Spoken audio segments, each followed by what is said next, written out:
Horror comedy సినిమాలకు south లో ప్రత్యేకమైన క్రేజ్ తీసుకొచ్చిన హీరో డైరెక్టర్ రాఘవ లారెన్స్ ముని కాంచనా సిరీస్లతో ప్రేక్షకులను ఎన్నో ఏళ్లుగా అలరిస్తున్నారు.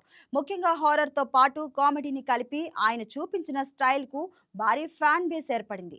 ప్రతి భాగం బాక్స్ ఆఫీస్ వద్ద మంచి విజయాన్ని అందుకోవడంతో కాంచనా ఫ్రాంచైజీకి ప్రత్యేక బ్రాండ్ ఇమేజ్ ఏర్పడింది.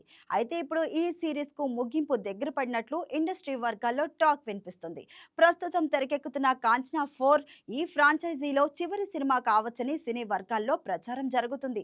మునితో మొదలైన ఈ ప్రయాణాన్ని గ్రాండ్ గా ముగించాలని లారెన్స్ ప్లాన్ చేస్తున్నారని తెలుస్తుంది.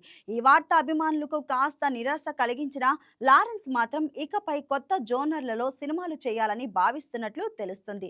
ఒకే తరహా కథలకు పరిమితం కాకుండా కొత్త ఫ్రాంచైజీలు మరియు ప్రయోగాత్మక కథలపై దృష్టి పెట్టాలనుకుంటున్నారట. ప్రస్తుతం కాంచనా 4 షూటింగ్ లో బిజీగా ఉన్న లారెన్స్ ఈ సినిమాలో పూజా హెగ్డే, నోరా ఫతేహి వంటి స్టార్లను తీసుకొని పాన్ ఇండియా స్థాయిలో భారీగా తెరకెక్కిస్తున్నారు. ఈ సినిమా తర్వాత లారెన్స్ తన ఫోకస్ ను బెంజ్, లోకేష్ కనగరాజు ప్రాజెక్టుల వైపు మళ్లించబోతున్నారని టాక్ వినిపిస్తుంది.